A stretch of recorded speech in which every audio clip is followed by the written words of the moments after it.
No nome de Jesus. Amém. Marcos capítulo 5, verso de número 15. A palavra de Deus, ela diz assim: E foram ter com Jesus e viram o endemoninhado, o que tivera a legião, assentado, vestido e em perfeito juízo, e temeram. E os que aquilo tinham visto contaram-lhes o que acontecera ao endemoninhado e acerca dos porcos. E começaram a rogar-lhe que saísse do seu território. E entrando ele no barco, rogava-lhe o que for endemoniado que o deixasse estar com ele. Jesus, porém, não lhe permitiu, mas disse-lhe: Vai para a tua casa, para os teus, e anuncia-lhes quão grandes coisas o Senhor te fez e como teve misericórdia de ti. E ele foi e começou a anunciar em Decápolis quão grandes coisas Jesus lhe fizera, e todos se maravilharam.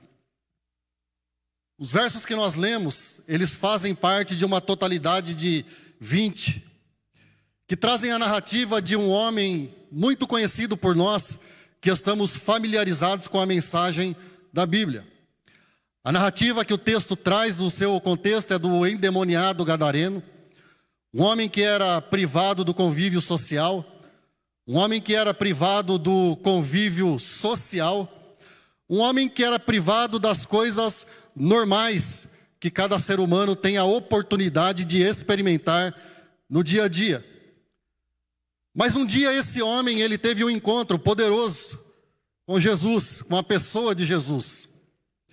E então, nesse encontro, esse homem, ele é liberto de uma legião, porque o texto diz que ele perambulava durante o dia e durante a noite, se autoflagelando com pedras. Mas então ele tem um encontro com Jesus. E Jesus o liberta, Jesus o cura, Jesus faz uma grande obra de transformação na vida daquele homem. E o interessante é que, quando eu começo a me debruçar sobre esse texto, eu percebo algumas transformações, algumas mudanças que evidenciam quando uma pessoa, ela tem um encontro de fato com a pessoa de Jesus e com o Evangelho. Porque, veja bem, a conversão, para ser genuína, para ser real e para ser de fato algo poderoso vindo do céu, ela é a priori uma experiência íntima, pessoal e subjetiva. Mas também ela é uma experiência que nas ações, nas atitudes, ficam evidenciados que uma pessoa realmente teve um encontro com Jesus Cristo. E o evangelista Marcos, ele diz no capítulo de número 6, nos versos 43 e 44, que não existe a mínima possibilidade de uma árvore boa dar fruto mau. E que também não existe a mínima possibilidade de uma árvore má dar maus frutos. Porque a árvore se conhece pelo seu fruto.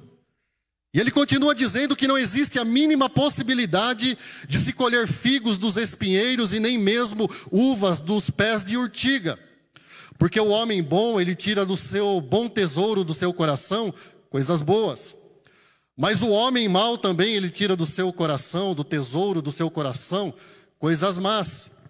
E ele continua na narrativa: porque a boca fala daquilo que está cheio o coração.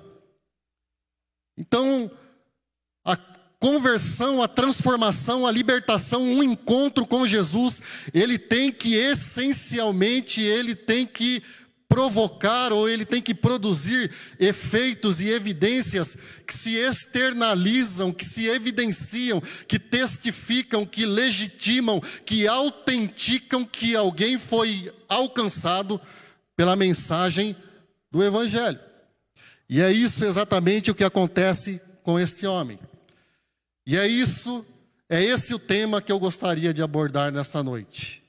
As evidências ou os efeitos de uma genuína conversão. Porque uma genuína conversão, ela produz efeitos. Uma genuína transformação, libertação, encontro com a pessoa de Jesus Cristo, ela produz evidências que se externalizam. E a primeira evidência, ou o primeiro efeito produzido pela conversão é a mudança de comportamento ou a mudança de temperamento. Porque o verso de número 15 nos diz que aquele homem que vivia pelos sepulcros, aquele homem que vivia perambulando durante a noite, durante o dia, aquele homem que era um homem extremamente violento, agressivo, agora ele é encontrado sentado em perfeito juízo e tranquilo. Aquele homem que era agressivo, violento, agora tem o seu temperamento, agora ele tem o seu comportamento, agora ele tem as suas ações controladas pelo Espírito Santo de Deus, porque ele teve um encontro com a pessoa de Jesus, com a mensagem do Evangelho, e quem tem um encontro com a pessoa de Jesus, tem obrigatoriamente o seu comportamento e o seu temperamento transformado. E eu não quero dizer aqui, e aqui nós temos profissionais da área da saúde mental, eu não quero dizer aqui que o temperamento ele é mudado. Eu não quero dizer aqui que o sanguíneo ou o colérico ele é transformado num fleumático ou num melancólico. Não é nada disso. Eu quero dizer que aquela pessoa que era agressiva, que era violenta, agora ela é controlada pelo fruto do Espírito Santo na sua vida.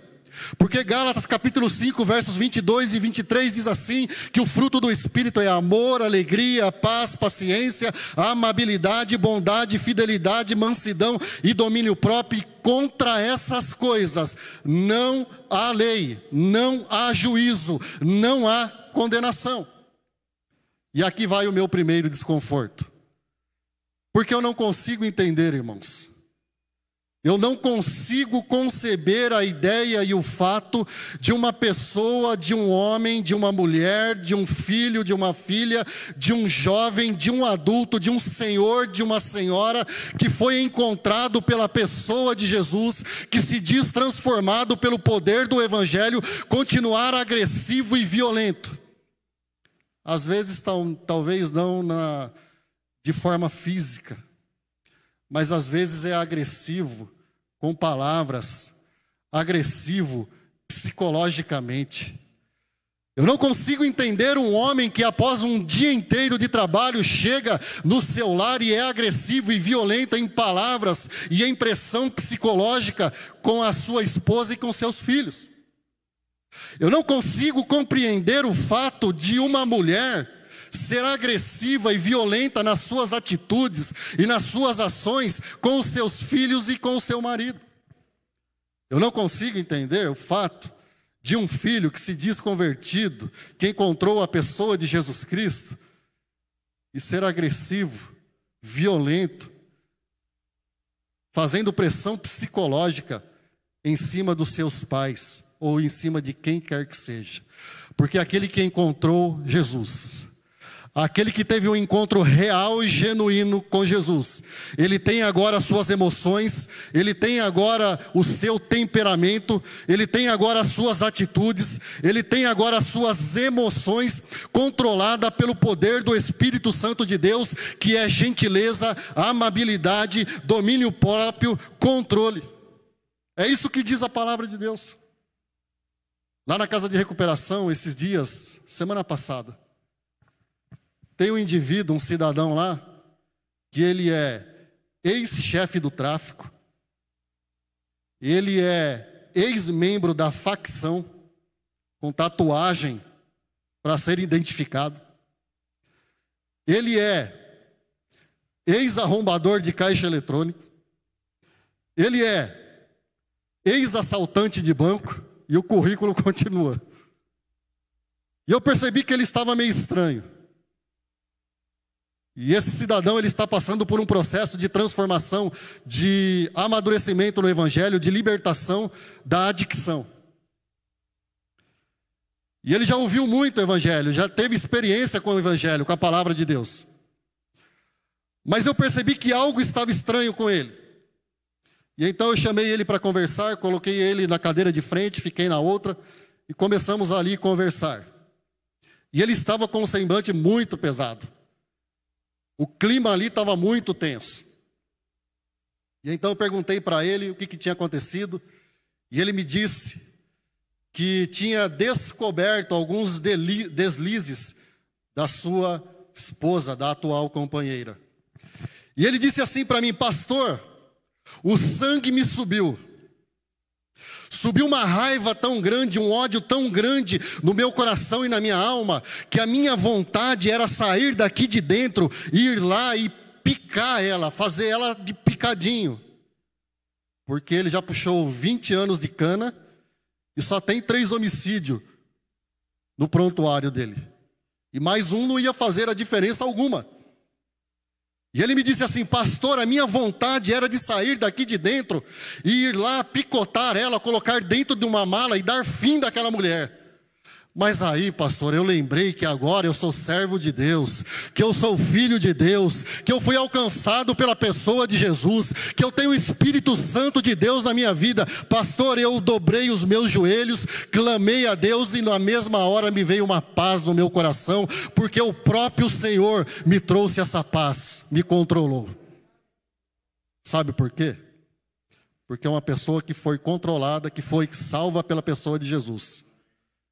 Ela tem que externalizar, ela tem que ser evidenciada a sua conversão com os frutos do Espírito.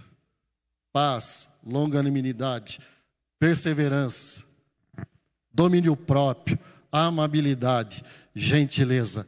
Contra essas coisas não há lei. É o que aconteceu com aquele homem. Mas quando eu olho para esse texto também tem uma segunda evidência. Um segundo efeito produzido pela conversão, que é a mudança de propósito. Porque no verso de número 18 diz assim a palavra de Deus, que aquele homem que havia tido um encontro poderoso com a palavra de Deus e com o Evangelho, com a mensagem de Jesus Cristo, ele agora roga ao Senhor que pudesse acompanhá-lo. E essa palavra rogava-lhe significa que ele insistia, que ele pedia insistentemente para que ele pudesse acompanhar Jesus aonde quer que Jesus fosse. O impacto da conversão, a libertação experimentada, a alegria, o regozijo, o poder daquela experiência fez um reboliço tão grande na alma daquele homem que agora ele queria estar junto de Jesus. Ele queria ir para onde Jesus estava indo. Porque a conversão genuína, ela produz isso. A conversão genuína, ela produz mudança de propósito. Porque aquele que vivia para si já não vive mais. Aquele que vivia para os seus próprios propósitos agora não vive mais, porque ele busca em primeiro lugar o reino de Deus e a sua justiça, e ele sabe que as demais coisas ficam em segundo plano. E aqui vai o meu segundo desconforto. Eu tenho muita dificuldade de entender o fato de pessoas que passaram pela experiência de um encontro com Jesus e que não se envolvem com o reino de Deus. Porque aquele homem, ele queria envolver-se com o reino de Deus. Aquele homem agora queria fazer parte de todas as ações, de todas as missões de Jesus, e ele queria acompanhá-lo. E uma pessoa que realmente tem uma conversão legítima e genuína, ela quer fazer parte do reino de Deus, ela quer se envolver com o reino de Deus, ela quer se envolver com as causas do reino de Deus, e se não for assim, nós temos que questionar se a nossa conversão de fato, ela ocorreu. E eu não estou dizendo aqui, irmãos, de igreja. Eu não estou aqui dizendo que você tem que fazer parte de ministério de igreja, não é nada disso, porque estar aqui no púlpito é muito fácil, muito tranquilo. Cantar em cima do altar é balela, é moleza, pregar aqui é moleza, ensinar na escola bíblica é moleza. Exercer cargo dentro da igreja é muito fácil.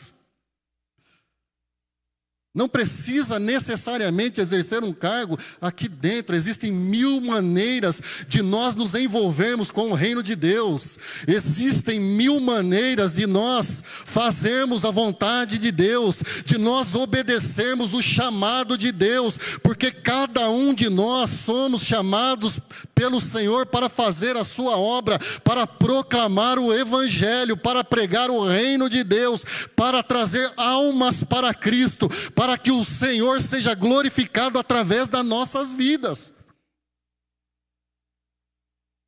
Então eu tenho muita dificuldade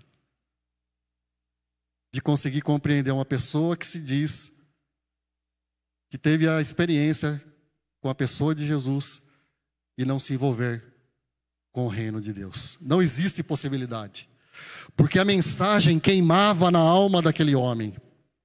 A experiência daquele homem borbulhava no seu coração. Aquela experiência tinha sido tão impactante que agora ele queria falar para todo mundo, ele queria viver Jesus, ele queria falar de Jesus, ele queria acompanhar Jesus, ele queria se envolver com as coisas do reino de Deus. E uma pessoa que foi impactada pela mensagem do Evangelho, pelo poder do Espírito Santo de Deus, ela só sabe falar de Jesus porque ela experimentou a alegria do céu. Não tem como ser diferente disso. Porque Colossenses capítulo 3, versos 1 e 2 diz assim: se vocês foram verdadeiramente ressuscitados com Cristo, se vocês foram, ponham o seu interesse nas coisas que são do alto e não nas que são da terra. Se vocês foram verdadeiramente impactados pela mensagem do Evangelho, transformados pela pessoa de Jesus, coloquem a vosso coração, coloquem os seus interesses nas coisas que são do alto, aonde Cristo está assentado à destra de Deus. Sabe por quê? Porque quem encontrou com Jesus só pensa nas coisas do alto. Quem encontrou com Jesus quer buscar as coisas do alto. Quem verdadeiramente encontrou-se com Jesus quer fazer a vontade de Jesus, porque a comida dessa pessoa é a fazer a vontade do Pai para a glória do nome do Senhor. Não tem como ser diferente disso. Existe uma mudança de propósito. Existe uma mudança de mentalidade. Existe uma mudança de planejamento, de projetos, de sonhos. Porque quem encontrou com Jesus quer fazer a vontade dele. Mas eu encontro uma outra evidência. Um outro efeito produzido por uma genuína conversão. Que é a mudança no relacionamento. Porque o verso de número 19... diz assim que o Senhor disse para aquele homem, para que ele fosse até os seus e dissesse quão grandes coisas Deus tinha feito por ele. Ele já queria ser missionário. Ele já queria sair fazendo a obra. Ele já queria sair pregando o Evangelho e acompanhando Jesus em todas as missões. Mas Jesus disse assim para ele: não, vamos fazer diferente. Eu entendo a sua vontade, eu entendo o que está acontecendo dentro do teu coração e da tua alma, eu entendo a experiência que você teve, mas vai lá para os seus e conta para eles quão grandes coisas Deus tem feito na sua vida. Sabe por quê? Porque o Evangelho, ele reintegra a pessoa nos vínculos familiares. Um encontro genuíno com Jesus, ele tem o poder de restaurar relacionamentos quebrados pelo poder do pecado. Porque aquele homem, ele vivia distante da sociedade, ele vivia distante da sua família, ele não tinha contato com os seus, ele vivia num submundo da escuridão, ele vivia no submundo da morte. Mas agora, quando ele encontra Jesus, Jesus diz assim: não, vai lá primeiro e se acerta com os seus. Porque o Evangelho faz isso. Porque o Evangelho tem o poder de restaurar relacionamentos. Porque o Evangelho tem o poder de juntar pessoas que foram separadas pelo poder do pecado. Porque o Evangelho tem o poder de curar corações. Porque um encontro genuíno com Jesus tem o poder de tirar a mágoa, de tirar o rancor, de tirar o ódio, de tirar todo o sentimento ruim que existe dentro de nós, porque o projeto de Deus não é com as nações, o projeto de Deus é com a família, e quando o projeto de Deus começa com a família, então daí nós podemos encontrar e ir para as nações. Deus quer restaurar famílias. É isso que Deus quer fazer. E eu não consigo entender, é o meu terceiro desconforto, como uma pessoa que diz ter encontrado a Jesus consegue ficar tanto tempo magoado, sentido, com raiva, com ódio, brigado com os seus próprios familiares. Com o seu próprio marido, com a sua própria esposa, com seus próprios filhos, com seus próprios pais, com seus próprios parentes. Eu não entendo. Porque a ordem para este homem era: vai lá, volta para os seus e mostra para eles a grande obra que eu tenho feito na sua vida, porque através da sua vida eles também vão ser alcançados. Isso é o que o Senhor quer nos dizer, que através da nossa vida, da nossa transformação, nós somos o espelho, nós somos cartas vivas, nós estamos sendo lidos em primeiro momento pelos nossos próprios familiares. Vocês lembram de Jacó? Quando Jacó resolveu entrar num processo de transformação, quando Jacó resolveu entrar num processo de mudança, a primeira coisa que Jacó faz é restaurar os vínculos familiares com o seu irmão Esaú, o qual ele tinha trapaceado, enganado e passado para trás. A primeira atitude de Jacó foi se consertar, foi restaurar o relacionamento quebrado por conta do pecado. E aquele que teve um encontro com Cristo, ele vai ter esse desejo no coração.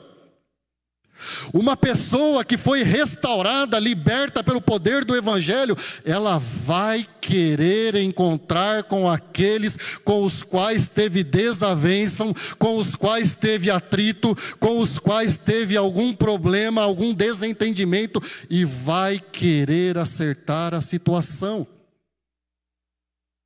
É o caso do filho pródigo, Lucas capítulo de número 15. Quando aquele garoto percebe a besteira que tinha feito, quando aquele garoto percebe o mal que ele tinha causado no coração do pai, ele põe a mão na consciência e ele pensa assim consigo mesmo: eu fiz besteira, eu vou me humilhar, vou procurar meu pai e vou pedir para ele, pelo menos, ele me deixar apacentar os porcos. Ele teve uma atitude de humildade, de humilhação, de se colocar no lugar daquele de que errou, e ele foi procurar o seu pai. E diz a palavra de Deus que quando ele está retornando, quando ele está regressando, quando ele toma a atitude, a decisão de procurar o pai, a palavra de Deus diz que o pai já estava o esperando. O pai já estava de braços abertos, pensando consigo mesmo: vem, meu filho, porque eu já estava te esperando. E o que isso quer dizer para mim e para você? Que talvez você esteja aí pensando hoje. Talvez você esteja pensando nas consequências do que irá acontecer se você procurar a pessoa que você ofendeu ou que talvez te ofendeu, eu não sei.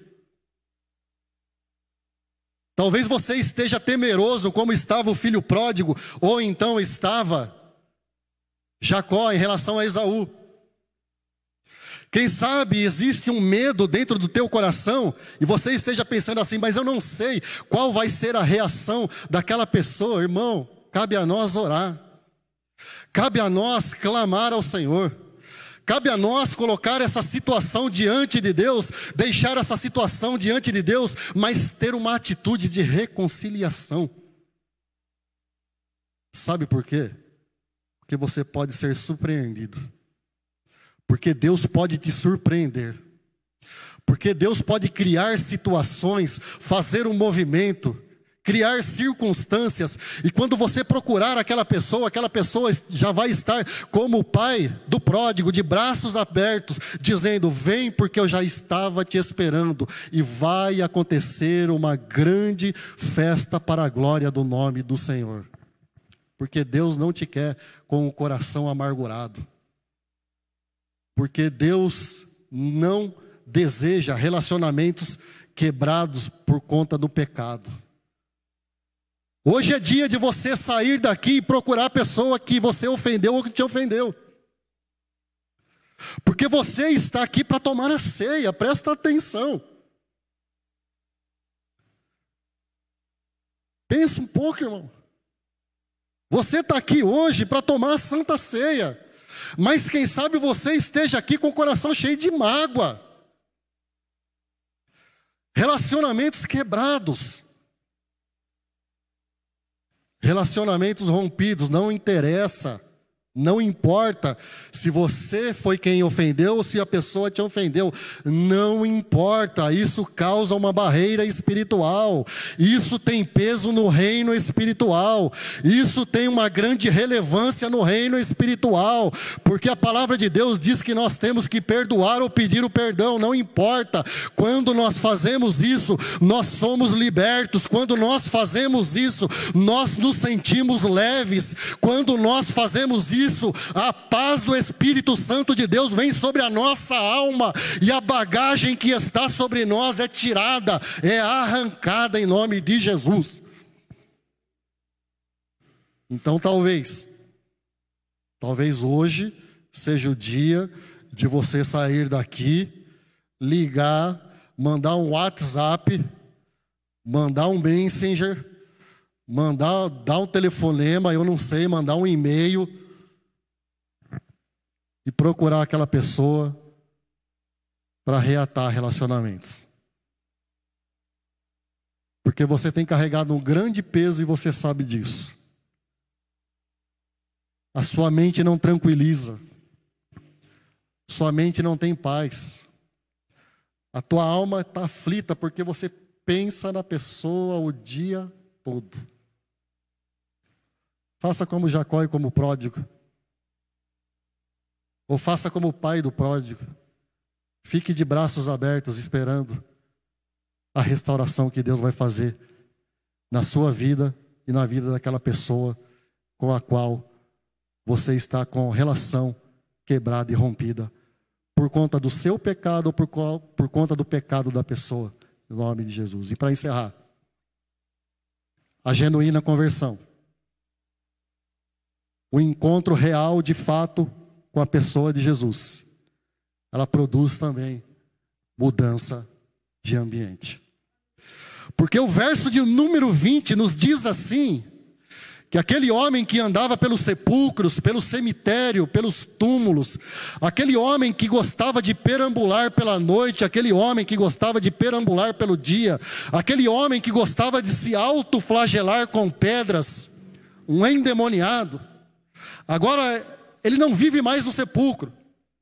A palavra de Deus diz que agora ele vai para Decápolis, e ali ele começa a falar as grandezas de Deus na sua vida. Ou seja, houve uma mudança de ambiente. Sabe por quê? Porque a escravidão, a escuridão, a sujeira do sepulcro já não combinava mais com o novo estilo de vida daquele homem. E uma genuína conversão, e eu sei do que eu estou falando, tem que produzir mudança de ambiente. Um real encontro com Jesus tem que produzir mudança de ambiente, porque aquele homem, ele muda. Ele não quer mais o sepulcro. Ele não quer mais a escuridão. Ele não quer mais aquele ambiente que proporcionava a ele morte. Ele quer agora o ambiente de vida, onde existem pessoas vivas, onde existem pessoas para as quais ele possa contar as grandezas que Deus fez na vida dele. E deixa eu te dizer uma coisa, irmão. Eu não sou nenhum alienado, nenhum fariseu hipócrita, e eu não vou te orientar a que você seja um crente chato, amargurado, batizado no tanque de limão. Não é nada disso. Porque existe um bocado de gente que se diz cristã e chata demais. E que não vai mais nas festas familiares, que não frequenta mais os ambientes das pessoas queridas, porque agora ele é de Jesus. Eu não estou dizendo isso, pelo amor de Deus, não me interprete errado. Mas você sabe qual é o ambiente que te arrasta para o pecado. Você sabe qual é o ambiente que te arrasta para a escuridão. Você sabe muito bem qual é o ambiente que te afasta de Jesus. E é esse ambiente que você tem que evitar. É esse ambiente que você tem que se afastar. É desse ambiente que você tem que se isolar. Porque determinados ambientes não combinam mais com o seu novo estilo de vida, que é viver para a glória de Deus. Sabe por quê? Porque a primeira carta do apóstolo Paulo aos Coríntios, no capítulo 15, no verso de número 33, diz assim, que as más companhias, elas corrompem, elas destroem, elas desfazem os bons costumes. As más companhias corrompem e destroem tudo aquilo que você está construindo na presença de Deus. As más amizades, as más influências, os maus ambientes, eles te arrastam para longe de Jesus. O Salmo de número 1 diz assim: bem-aventurado o homem que não anda segundo o conselho dos ímpios, nem se detém no caminho de pecadores, e nem se assenta na roda dos escarnecedores. Antes o seu prazer está na lei do Senhor, e na sua lei medita de dia e de noite, porque será como árvore plantada junto a ribeiros, a qual dá o seu fruto na estação própria, cujas folhas não caem, tudo quanto fizer prosperará. Não sou eu quem está dizendo, é o Salmo de número 1. O projeto de Deus para a sua vida é uma vida abençoada. O projeto de Deus para a minha vida e para a sua vida é uma vida próspera na presença de Deus. Estou falando de dinheiro, de carro, de casa, nada disso. Isso aí é evangelho da prosperidade, é teologia do coaching, disso daí eu estou fora, não é nada disso. É prosperidade na alma, é experiência com Deus, é virtude do Espírito Santo entrando no coração. É ter experiência com o Espírito Santo, é saber em quem tem crido e saber que Ele é poderoso para guardar o depósito até aquele dia. E aí, aonde você colocar as suas mãos, vai ser abençoado. Prosperará, prosperará, prosperará, prosperará, vai ser bem sucedido. Mas volta no versículo de número 1. Bem-aventurado o homem, a mulher, a criança, o jovem, o idoso, o pastor, o cantor, o evangelista, o diácono, que não anda segundo o conselho dos ímpios, e nem se detém no caminho de pecadores, e nem se assenta na roda dos escarnecedores. Antes o seu prazer está na lei do Senhor, está no reino de Deus, está nas coisas de Deus, porque quem é de Deus pensa nas coisas que são do alto, quem é de Deus busca as coisas que são do alto. Quem teve o encontro com a pessoa de Jesus se envolve com o reino de Deus, não tem jeito. E este não se assenta na roda dos escarnecedores. Antes o seu prazer está na lei do Senhor, e na sua lei medita de dia e de noite. frute, porque será como árvore plantada junto a ribeiros, a qual dá o seu fruto na estação própria, cujas folhas não caem, e tudo quanto fizer prosperará. Amém? A igreja de pé, por gentileza? Te dei uma dica. As evidências, os efeitos de uma genuína conversão, primeiro, produz mudança de comportamento, de temperamento. Segundo, produz mudança de propósito, porque a pessoa busca as coisas que são do alto. Terceiro, produz mudança no relacionamento. Eu quero buscar as pessoas para acertar as contas, acertar as relações rompidas. E quarto, produz mudança de ambiente. Em nome de Jesus.